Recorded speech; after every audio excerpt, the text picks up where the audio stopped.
KBS 1라디오입니다. HLKA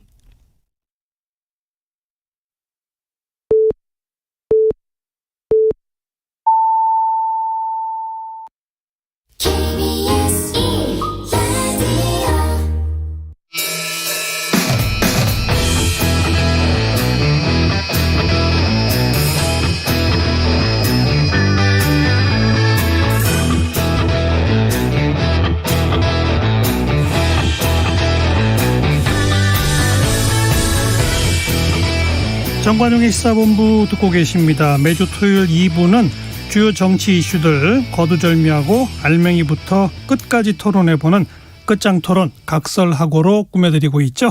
각설하고 출발합니다.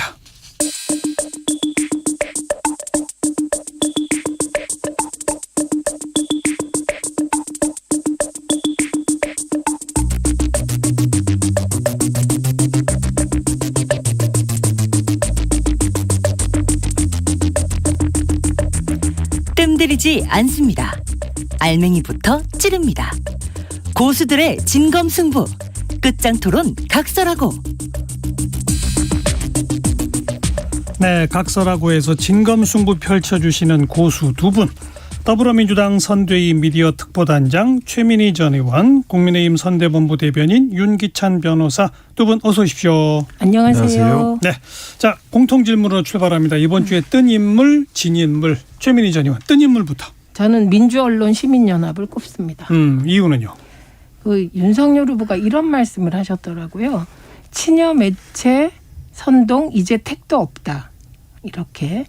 그래서 같은 프레임 만들려고 반복하고 선동한다. 이런 얘기 하셨어요. 예. 예, 그리고 윤석열 후보가 이거 외에도 히틀러 뭐 막 그런 말을 쏟아냈는데 거기에는 언론에 대한 인식이 있는 것 같습니다. 그런데 민주언론 시민연합의 보고서에 따르면 네, 이게 민주언론 시민연합이 2월 10일부터 2월 15일까지 가장 핫 이슈를 모니터했더라고요. 예. 그래서 요 수치는 민주언론 시민연합이고 제가 한 게 아님을 미리 말씀드립니다. 그리고 기간이 2월 10일부터 15일까지. 한 6일 정도. 네. 그리고 예. 이슈도 김혜경 씨와 김건희 씨 이슈를 얼마나 다루었는지. 이게 워낙 핫했으니까요. 이걸 다뤘는데 이게 종편 4사가 소위 김혜경 씨의 배모 씨와 7급 관련한 의혹에 172분을 할애했다고 합니다. 예.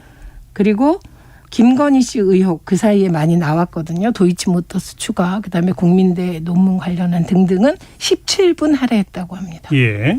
그리고 행보와 관련해서도 김혜경 씨 행보는 6분, 그리고 김건희 씨 행보는 21분 다뤘다고 합니다. 예. 이게 종편 4사 종합이고요. 내부에서 보면 그 김혜경 씨 관련한 배모 씨 의혹을 가장 많이 다룬 것이 TV조선 71분으로 나와 있더라고요. 그리고 김건희 씨 의혹 관련하여서는 뭐 JTBC가 3분, 그리고 MBN은 하나도 안 다룬 것으로 되어 있더군요. 그래서 이게 되게 뜨거운 이슈고 사실 영부인들이 활동하지 못하는 이유 근거인데 종편 4사 보도량이 엄청나게 차이가 난다. 김혜경 씨는 나쁜 보도가 172분. 예. 그리고 김건희 씨 나쁜 보도는 17분밖에 안 됐다. 그래서 다시 돌아오면 윤석열 후보가 친여 매체 선동 택도 없다고 하는데 제가 이걸 조금 바꾸면 만약에 그 민주당 입장에서는 종편의 선동 진짜 먹히고 있다. 이렇게 하지 않을까. 그래서 이 분위기에서 그나마 자료를 가지고 나름대로 언론이 지금 특히 종편이 편향 보도하고 있다는 걸 용기 있게 낸 민원연을 저는 뜬 인물로 꼽습니다. 알겠습니다. 뭐 코멘트 하실 거? 네, 뭐 이건 보도 가치를 방송사별로 평가를 해서 방송 횟수나 시간을 잡는 거니까 뭐 저희가 멘트할 건 없지만 다만 개인적으로 보면 김혜경 씨에 대한 의혹 제기는 사실 공금과 관련된 공적인 부분 관련된 문제가 좀 있고 그다음에 김건희 씨에 대한 의혹 제기는 다분히 사생활 측면이 많다. 물론 이제 거기 제기되는 의혹이 결국은 나중에 혹시 영부인이 되게 되면 그것이 공적으로 남용될 위험이 있다라는 문제 제기를 하고 있지만 그 자체를 보면 그렇다는 거죠. 그래서 그런 차이가 있어 보이고요. 제가 뜬 인물. 아니, 제가 반박. 예, 뭐 하세요. 말씀하세요. 사적인 게 아니죠. 허위 예. 이력, 허위 학력이 어떻게 사적입니까? 네, 그리고 도이치모터스 주가 조작 의혹과 관련한 KBS 보도 그리고 그동안에 윤석열 후보가 거짓 해명을 해온 것은 저는 이게 사적 영역이라고 생각하지 않고 김혜경 씨 같은 경우는 배모 씨와 7급 간의 일이고 그게 고발돼서 수사하면 되는 일이고 사실 직접적으로 뭐 법인카드를 쓰라고 했다거나 이런 악의적 보도가 나옵니다만 그런 건 다 사실이 아니기 때문에 근데 거꾸로 도이치모터스 주가 조작은 주가 조작 공범들이 다 구속돼 있는데 오직 한 명 김건희 씨는 검찰이 소환 조사조차 못하고 있어서 이거는 예. 만약에 사실이면 범죄이기 때문에 이게 그 뉴스 밸류가 낮다고 할 수는 없다고 생각합니다. 언론에 대한 얘기로 시작됐으니까 그러니까 아무튼 양측 모두 지금의 언론을 편파적이다라고 이제 규정하는 그런 인식은 드러나는데요. 뭐 또 언급? 네, 아닙니다. 뭐 네. 저기 단장님 말씀에 제가 반박하려고 했는데 그건 보기 관점에 따라 다른 거니까. 알겠습니다. 네네. 그러면 이번 주에 뜬 인물 윤기찬 대변인은? 저는 이게 제가 스포츠를 잘 모르지만 어쨌든 이 스포츠 중에 가장 예술적인 분야라고 보이는 피겨 스케이팅 분야의 이제 유영 씨. 예. 뭐 씨라고 붙이기엔 좀 다소 연배가 아래신데 이 6위라는 기록을 가졌어요. 6위인데 사실 다른 스포츠 종목에서 6위라 그러면 국민적 관심도가 그렇게 크진 않을 텐데 이 피겨 스케이팅 분야에서 6위라는 게 결코 낮은 그 그레이드로 보이지 않는다. 맞아요. 상당히 기술적으로 보면 잘했다 그러더라고요. 그래서 뭐 트리플 엑셀이라는 게 있는데 이게 이제 세 바퀴 반 도는 건데 이 유영 씨가 그걸 이제 했고 예. 김연아 선수보다 기술적으로 조금 더 나아졌다 이런 평가도 진보했다고 받고 그러죠. 있고. 예. 그만큼 이제 전체 수준이 높아진 거예요. 그렇죠. 그래서 지금. 러시아 선수들이 사실은 이제 네 바퀴까지 도니까 네. 거기에 대한 도핑 문제는 별론으로 하더라도 다른 나라 선수들의 기술이 좀 높아진 거지. 이 유영 선수의 기술 그 숙련도는 상당히 예. 이전에 비해 높아졌다. 그래서 예. 평가할 만하다라고 생각합니다. 2주 연속 올림픽 스타를 지금 뜬 인물로 꼽으셨어요. 네네. 윤 대변인이 네. 좀 여유를 갖고 계신 것 같아요. 아니 그렇지 않습니다. 맞습니다. 저도 최민정 선수가 1500m 금메달. 네 금메달 처음 땄죠. 예. 그래서 하려고 하다가 그 민원연이 너무 용기 있게 알겠습니다. 해서 민원연을 꼽은 겁니다. 이번 주 진인물 최민희 전 의원. 저는 당연히 김은혜 의원이죠. 지금 민주당의 지지율이 떨어진 것에 대해서 이런저런 말이 있습니다만 저는 딱 추경, 소상공인, 자영업자, 코로나 대비 이거라고 생각합니다. 그걸 제대로 못하고 있다. 그러니까 그렇죠. 집권 여당에게 책임을 그렇죠. 묻게 되죠. 그렇죠. 추경 통과에 실패한다? 그럼 집권 여당이 책임지는 건데 음. 지금 그 민주당의 경우는 안 되겠다. 50조가 도저히 돌파가 안 되니 정부 안에 플러스 한 몇 억 한 거라도 빨리 몇 조 한 거라도 빨리 통과시켜서 일단 먼저 도와드리고 그리고 2차 추경을 우리가 논의를 하자. 그래서 오늘 새벽 2시에 예결위에서 통과시켰습니다. 예. 그런데 이게 이제 여성 의원들이 가끔가다 저는 이게 큰 실수를 하는데 이게 그런 경우라고 생각합니다. 이럴 때 남성 의원들 안 나서세요. 그런데 솔직하게 얘기를 한 겁니다. 왜 이걸 오늘 해야 되냐 이 얘기를 한 겁니다. 그러니까 제가 오늘이 아니면 왜 안 되는지에 대해 과문해서 그런지 이해할 수 없다 이렇게 말을 한 거예요. 그럼 이건 소상공인들이 보기에 급하지 않다 이렇게 메시지가 간 거예요. 그래서 저는 이 김은혜 의원이 무슨 소상공인의 어려움을 알지 못한다 이런 거 아니라고 생각합니다. 근데 그때 그 말이 이게 짤로 만들어져서 어마어마하게 도는 거 얼마 안 됐는데도 그래서 김은혜 의원이 앞으로는 이런 건 남성 대변인 시키시라고 절대 나서지 마시라고 진짜 조언 드리고 싶습니다. 좀 그런 게 있어요. 남성 의원들이 좀 어려운 건 여성 의원들 시키는. 그래요? 그럼 누구한테 비판받을 만한 얘기는 안 해요. 남성들은. 특히 다선 의원. 시킵니까? 다선 의원들은 절대 안 하시죠. 그리고 이게 이제 시켰다기보다 김은혜 의원은 자발적일 수 있는데 알겠습니다. 이건 정말 패착이었다. 이렇게 예. 봅니다. 그 추경 통과 문제는 이따가 잠깐 또 좀 언급을 서로 해보도록 하고요. 자, 윤기찬 대변인 금주의 진인물은? 저는 그 이용섭 광주시장님 예. 곤란한 입장에 처했다라는 생각이 들고요. 대선이 끝나면 바로 또 지방선거 3개월 이후에 치러야 되거든요.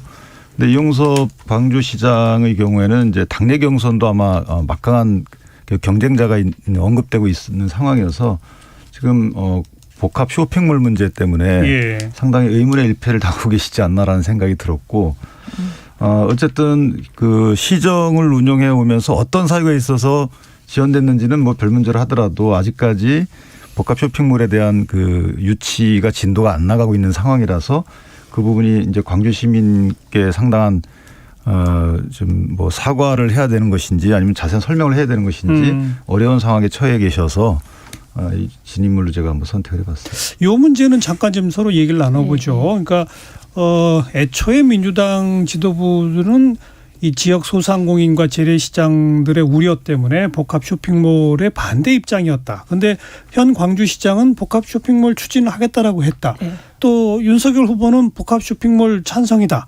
그럼 민주당은 과연 찬성이냐 반대냐. 뭐 이런 설왕설래식으로 구도가 짜여지고 또 일각에서는 아니 대선 후보 공약인데 왜 지역자치단체에서 해야 할 일을 그걸 가지고 이게 중요 정치 이슈인 것처럼 부각이 되느냐. 이건 적절치 못하다. 이런 얘기도 있고 조금 얘기들이 복잡해요. 어떻게 생각하세요? 우선 첫째는 이건 광주의 현황을 잘 모르는 후보가 이거는 이런 이슈를 가지고 표를 얻기 위한 얄팍한 수라고 생각합니다. 이거 광주를 너무 이해 못하시는 거고요. 어떤 의미에서 그렇죠? 예, 일단 이 종합 쇼핑몰 관련하여 윤석열 후보가 사실이 아닌 얘기를 몇 가지 하셨습니다. 예를 들면 광주에만 종합 쇼핑몰이 없다.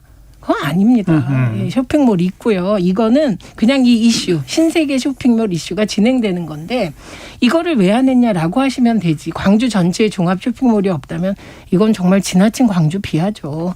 그래서 대전으로 간다 이 말인데 대전에 있는 그런 쇼핑할 수 있는 공간과 광주에서 쇼핑할 수 있는 공간이 전체적으로 비슷하거든요. 그래서 그건 사실을 모르고 너무 공격에 치중했다 이런 거고 두 번째는 이 전제로 또 광주가 GDP 전국 꼴찌다 이 말씀하셨는데 그건 이미 사실이 아님이 밝혀졌고요. 그리고 꼴찌는 어디냐 이 부분은 제가 말을 드릴 수가 없죠. 비하가 되니까. 그래서 이건 광주 비하를 전제로 피워주려고 하는 건 곤란하다 이렇게 보고 그리고 이 쇼핑몰을 얘기한 그 자리가 어떻게 반대하는 전통시장 상인들 앞에서 그 말씀을 하셔서 위치도 잘못 택하셨고 이게 이용섭 시장 말이 맞습니다. 이용섭 시장은 적극적인데 이해관계가 복잡하잖아요. 시장들이 하고 싶어도 골목 상권에 있는 분들이 반대가 굉장히 심했습니다. 그런데 민주당은 전통적인 입장이 대형 쇼핑몰보다는 골목 상권 살리기가 민주당 입장이었기 때문에 그동안에 반대해 왔는데요. 이용섭 시장은 그래도 이제 할 때가 됐다고 보는 거다. 그러니까 잘 해결하고 있으니 간섭하지 마시라 이런 말을 하게 된 겁니다. 어떻게 보세요? 그러니까 쇼핑몰의 규모에 따라서 이제 있는 쇼핑몰이냐 없는 쇼핑몰이냐 이건 뭐 다투질 수 있는 부분이 있고요. 이 부분은 뭐 제가 악의 대상으로 삼지 않겠습니다. 근데 어쨌든 논쟁의 대상이 됐던 해당 쇼핑몰 정도 규모를 놓고 보면 일단 백그라운드가 이런 것 같아요. 이 쇼핑몰에 대해서는 이전부터 골목상권을 침해한다. 골목상권 상인들한테 피해를 준다라는 좀 분명히 부각돼 왔어요. 근데 이제 이것에 대한 실증 연구도 있었거든요. 예를 들면 지금 대형 슈퍼 같은 경우에는 한 달에 2번인가 휴무일을 정하고 있다고 있죠. 유통발전법인가에 따라서. 이제 그것을 갖다가 복합 쇼핑몰도 적용할 것인지도 국회에서 지금 그 논의 중이지만 아직 진척이 안 되고 있어요. 그 이유가 뭐냐면 그걸 해봤더니 골목 상권에 연관된 이런 그 데이터가 잘 안 나오더라.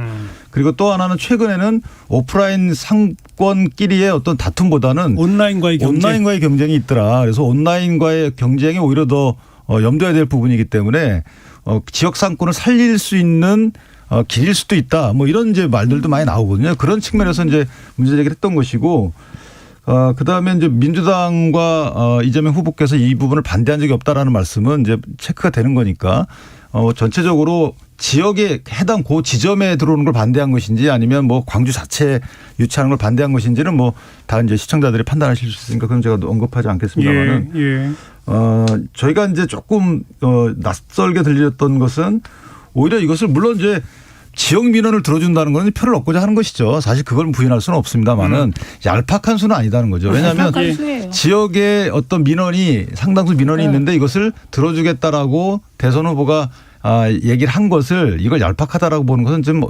어렵다. 한 말씀만 제가 더 드릴게요. 네, 마무리하시고. 예를 들어서 시장 앞에서 한 부분은 어색하긴 해요. 그러나 전통시장에서 거꾸로 얘기하면 다른 지역, 그러니까 시장 앞에서 그렇게 얘기 안 하고 좀 더 번화한 지역이거나 쇼핑몰을 원하는 주민들이 많은 지역에 가서 그렇게 얘기하고 시장에 와서는 나 유치 안 하겠다 이렇게 얘기하는 것보단 낫다. 그건 안 되죠. 그러니까 결국은 정면 승부를 아니면 뭐 어떤 거칠애 없이 그냥 있는 그대로를 발표했다 이렇게 평가할 수 있는 요소이기도 하다라는 생각. 아주 제가 그래서 늘 칭찬드리는데 솔직히 얘기해서 그런 거 얘기한 거 아니시고요. 그런 머릿속에 지혜로운 판단으로 하신 거 아니고 그냥 말한 거죠. 그런데 나중에 알고 보니 뒤에 전통시장이니까 당황했겠죠. 우리가 좀 솔직하게 얘기하면 그런 겁니다. 그건 뭐 서로 그렇죠. 주장이 그러니까 다르시니까. 예를 들면 여기 가서 저기 하고 저기 가서 뭐 하고 보다 낫죠. 그건 뭐 그런 것이고요. 그다음에 또 하나는 민주당 전체 입장이 과거에 골목상권 보호였다. 그렇기 때문에 민주당이 신세계 쇼핑몰을 복합 쇼핑몰을 반대할 거다. 그건 추론은 가능한데 실제로는 그렇지 않았다는 거죠. 왜냐하면 민주당 후보들도 2표와 2표를 계산했겠죠. 거기 나온 분들이. 그다음에 예를 들면 제가 얄팍하다고 하는 건 광주 GDP가 전체 꼴찌예요. 대변인님. 아니잖아요. 잘못된 발언이에요. 네. 그래서 저는 누군지 모르지만 써주는 사람은 마음이 급해서 전제하고 광주를 비하하는 걸 전제로 표기를 하는 수를 누가 썼다고 봅니다. 후보는 아니셨을 것 같아요. 과한 해석으로 보이고 이렇게 했겠죠. 예를 들면 뭐 제가 솔직히 말씀드리면 광주 시민분들 중에 몇 퍼센트 정도가 이 복합 쇼핑몰을 유치를 원하신다. 이 정도 저희 데이터 갖고 했겠죠. 그래서 지금 광주 복합 쇼핑몰을 한다고 공약을 하는 것이 좀 더 그렇지 않은 것보다 득표에 도움이 된다라는 판단은 당연히 했겠지만 지역 비하나 이런 식의 바탕이 있다는 것은 아니 GDP가 꼴찌 아닌데 꼴찌라고 그거 제가 잘못됐다고 말씀드렸고요. 그건 비하죠. 네. 요 정도 하시고 근데 이제 우리도 이 각설하고 귀한 시간에 이거 가지고 너무 오래 하기보다는 이제 공식 선거운동 개시되면서 각 후보들이 지역을 다닐 뿐 아니라 전국적인 차원의 공약도 여러 가지를 막 내놓고 있잖아요. 우리 지난 그 한 며칠 동안의 그런 유세 과정에 우리 후보의 공약 이거 참 괜찮더라. 또 만약 상대 후보 공약 이건 좀 상대 후보긴 하지만 괜찮더라. 뭐 이런 얘기 좀 합시다. 오히려 더 크게 말이죠. 네. 저는 좀 지났는데 이것을 이제 저 개인적으로 저는 이제 변호사직도 갖고 있다 보니까 저희가 그 집의 등기부등본을 떼요. 거래할 때거나 아니면 또 임차를 하거나 또는 이럴 때 보면 이 집의 어떤 권리관계가 어떻는지를 분석하기 위해서 등기부등본을 반드시 떼거든요. 그럼요. 이것을 뗄 때 보면 발급받으면 7,000원. 열람만 해도 700원 정도 가요. 근데 이 등기부등본 부동산 등기부등본의 수입은 어디로 가냐? 법원으로 갑니다.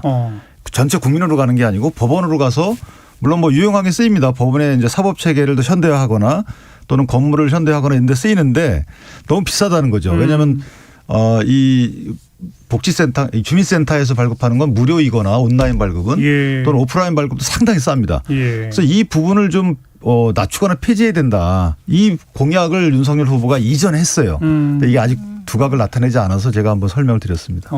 민생에 도움이 되는 공약입니다. 또 뭐 이재명 후보 공약들 가운데 좀 인상 깊은. 저는 가장 인상 깊었던 게 집권하면 대통령 긴급 재정 명령권을 발동해서 2년간 손실보상 전액 다 국가가 책임지겠다. 이게 가장 인상적이었고 그거는 이재명 후보가 눈물 젖은 빵을 먹어본 사람이라 정말 그 소상공인의 어려움을 공감하고 있는 것이 아닌가 생각했습니다. 네. 혹시 상대 후보의 공약이지만 괜찮더라. 이건 뭐 있어요? 정말 죄송합니다. 제가 기억이 안 나는데 저는 법치를 세우겠다는 부분은 늘 동의하는 쪽입니다. 네, 그런데 그 법치가 모두에게 공평했으면 좋겠다. 그래서 법치를 내세우는 건 정치인의 의무 같아서 저는 그 공약 자체가 나올 때마다 일단 기분은 좋습니다. 법치 자체는. 근데 저는 이제 공약이 사실은 양 후보 측에서 서로 간에 그 공약은 문제가 있다라고 어떻게 얘기할 만한 공약은 없다고 보고요. 다 괜찮습니다. 그런데 그 공약이 실현될 것인지 아니면 현실적인지 또는 그런 실행 의지가 있는지에 대한 이제 평가에 대한 이제 박한 평가가 있는 것이죠. 네. 법치 얘기 꺼내신 김에 지금 이제 이재명 후보는 호남 지역 다니면서 거듭 이 윤석열 후보의 적폐 수사 관련 발언을 빗대 가지고 정치 보복 이 프레임을 많이 지금 갖고 있고 또 마침 검찰 관련해서 윤석열 후보가 내놓은 공약이 법무부 장관의 수사 지휘권을 없앤다. 그리고 검찰도 지금 공수처가 수사를 검찰이 또 할 수 있도록 한다. 이런 내용을 내놔서 이건 완전히 문재인 정부의 검찰 개혁을 100% 뒤로 돌리는 거 아니냐는 또 지급도 나오고 이게 하나의 또 쟁점이란 말이에요. 네. 이 점은 우리 어떻게 생각하세요? 두 분. 그래서 정확히 표현하면 과거로 돌리는 게 아니고요. 이명박 박근혜 정권에서도 하지 않았던 검찰의 완전한 독립을 약속한 셈이죠. 그러니까 그 구상에서 딱 하나 남는 건 대통령이 검찰총장을 뽑는다. 요거 임명한다 하나 외에는 검찰을 완전히 독립시키겠다는 걸로 보여요. 예산안도 직접 짜고 인사도 직접 하고 뭐 이런 것이거든요. 그래서 과거보다 더 강화하는 거다. 네, 요게 분명한 것 같고. 그다음에 저는 건사랑으로부터 제가 벌써 고발당했습니다. 근데 건사랑은 김건희 씨 카페잖아요. 그 팬카페니까 예. 이게 어떻게 된 거지? 그리고 건사랑 대표가 이례적으로 아주 정말 이렇게 빨리 속성으로 그 고발인 조사를 했다는 기사를 봤어요. 근데 기사니까 사실인지 모르겠고. 어떤 건으로 고발당하신 거예요? 그러니까 무속 논란을 보도했다는 걸 얘기했다는 거예요. 예. 이런 언론사에서 이런 보도를 했다. 이것 때문에. 그러니까 저는 피부로 확 다가오죠. 개인적으로. 이렇게 속성으로 고발당해본 경험이 없어서. 그리고 우선은 윤석열 후보가 검찰총장 출신이고 이분이 문재인 정부의 중앙지검장 검찰총장으로서 한 일이 적폐수사잖아요. 그리고 거기서 끝나는 게 아니고 이명박 대통령 시절에도 노무현 대통령의 가족 수사를 해서 그때는 정말 저는 정치 보복이라고 생각했으니까 이거와 밀접하게 관련 있는 분이 조금 사력 있지 않게 적폐수사 하겠다 이렇게 얘기하니까 그리고 좀 이따 또 검찰 강화 공약, 검찰권 확대 공약을 내놓으니까 당연히 검찰 독재 국가를 만들려고 한다는 비난을 상대방은 하지 않겠습니까? 그러니까 이재명 후보가 계속 그걸 지금 거론하는 거다 이거죠. 네, 그리고 저는 직접 이제 고발당하다 보니. 윤 대변인. 예, 저는 이제 우리가 검찰권으로 상징되는 수사 기능 있잖아요. 범죄를 수사하는 거. 이 수사 기능에 사실 직접적인 관련자들은 원래 국민이어야 돼요. 국민이 그 수사 기능에 의해서 피해를 받느냐, 도움을 받느냐, 이 국민 문제여야 되는데. 적폐 수사 및 보복 정치, 정치 보복으로 이게 표현되는 사실 대상자들은 정치권 아주 극소수예요. 우리가 왜 이걸 갖고 따지고 있는지에 대해서 일단 기본적으로 그런 의문이 들고요. 그러니까 윤석열 후보 같은 경우에는 일단 고위공직자 부패 수사처를 만들어 놨으니까 고위공직자는 거기서 하겠죠. 어쨌든. 그다음에 현재 이제 문제가 되는 게 이 수사권을 좀 한번 조정해 봤더니 서민들의 경우에는 경찰 수사 초동수사 받고 검찰로 넘어가서 검찰이 수사를 안 하거든요 요즘에. 그러다 보니까 불만들이 많이 생기더라. 서민들의 경우에 수사가 제대로 안 된다. 오래 걸린다.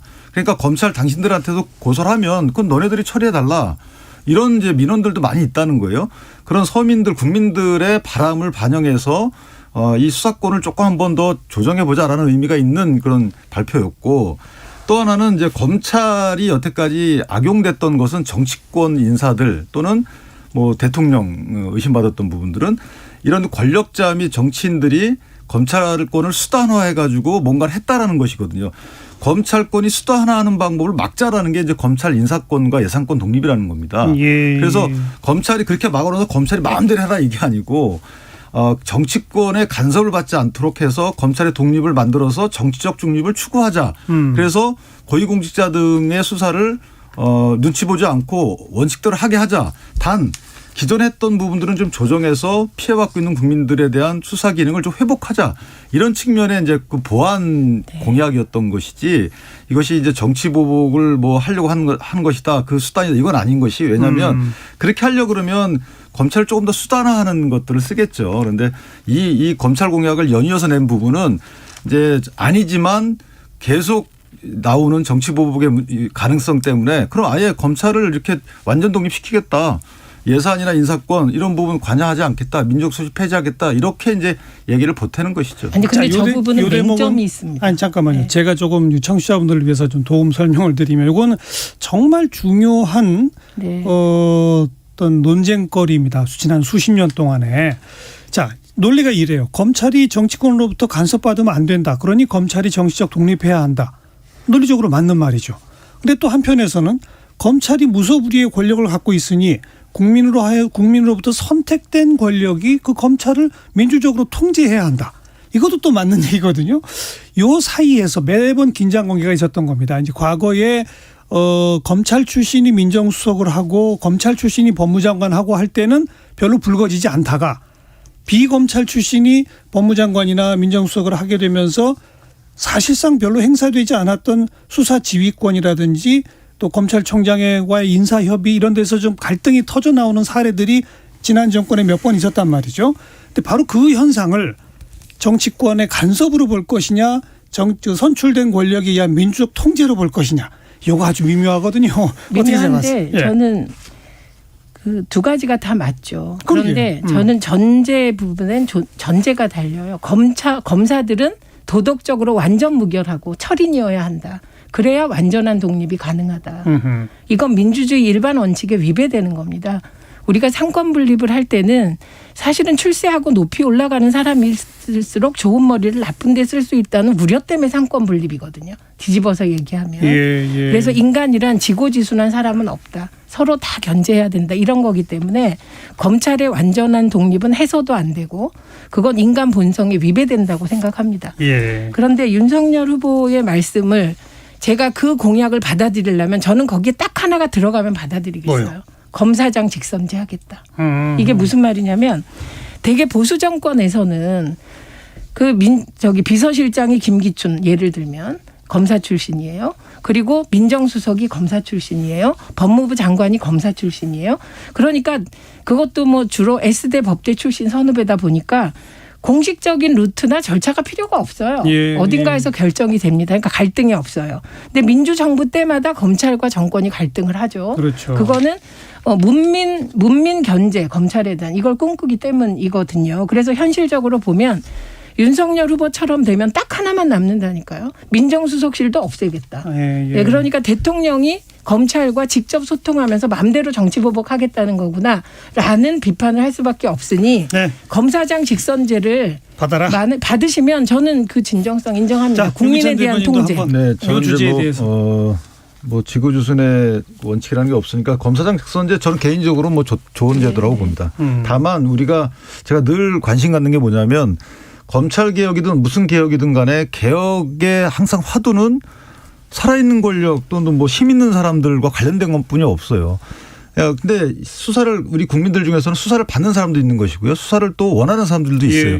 여기를 어떻게 원만하게 문제없이 할 것인가를 감안한다 그러면 이게 상당히 이제 고차방정식이 되는 것인데 기존에 해왔던 양상들을 보니까 검찰을 수단으로 삼아서 어떤 안 좋은 일들을 하더라. 그래서 이거부터 막아야 되겠다라고 해서 나온 게 공수처 아니겠어요? 공수처가 있는 상황이기 때문에 말씀하시는 정치보복 이런 거는 일단 어려워졌고 왜냐하면 공수처장의 임기라는 게 2023년인가 4년까지잖아요. 그러니까 일단은 그거는 어려워졌어요. 제도적으로도. 그렇다면 검찰을 이제 국민을 위한 검찰로 거듭나게 해야 되는데 과연 국민의 편익에 부합하는 방식의 개편이 뭔지 이거 갖고 한 번 더 고민을 해봤으면 좋겠다라는 생각을 합니다. 근데 바로 그게 이제 국민의 편익에 도움이 되는 개편을 하려면 민주적 통제가 있어야 되느냐, 검찰이 더 독립해야 하느냐, 이 쟁점을 가지고 진짜 수십 년 동안 논쟁했고 공수처까지 만들어졌고 지금 한 1년여 작동을 좀 시켜봤는데 이번 대선에서도 또 다시 쟁점이 되고 있는 거고요. 제가 하나만 이건 제 경험입니다. 제가 이제 물론 제도를 만들 때 취지는 저는 다 좋다고 봐요. 그런데 이번에 검찰을 개혁하면서 법무부에서 했던 행위들은 사실 안 맞는 부분이 있어요. 예를 들면 피의 사실 공표를 아예 못하게 하거나 수사받는 자체를 안 알려줘요. 근데 수사받는 사람들이 대부분 안 알려지는 걸 원하는 사람들은 이제 힘 있는 사람들이에요. 근데 국민들은요.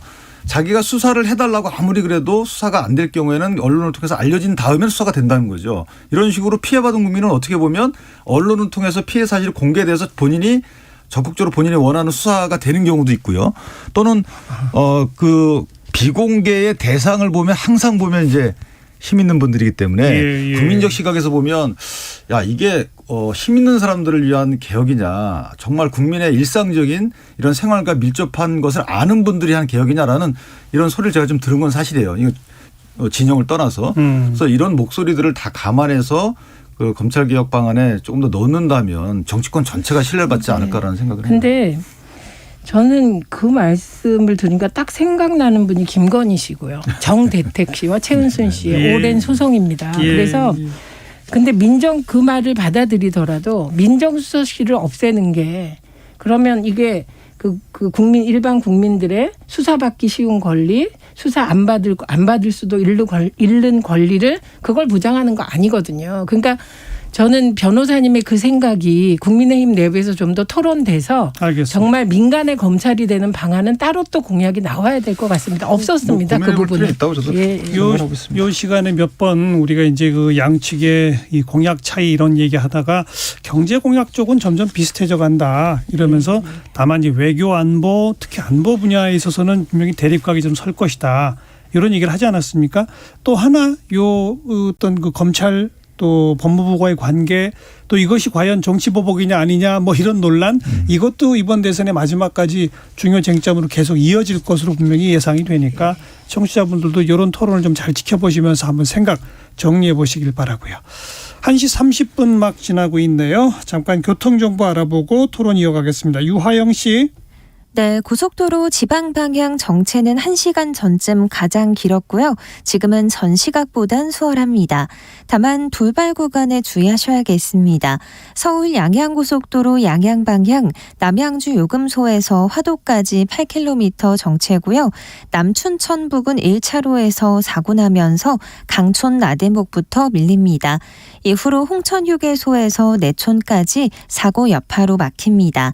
경부고속도로 부산 쪽으로 잠원에서 서초까지 밀리고 신갈 분기점에서 수원까지 속도 떨어집니다. 주감휴게소 부근 정체는 사고 영향입니다.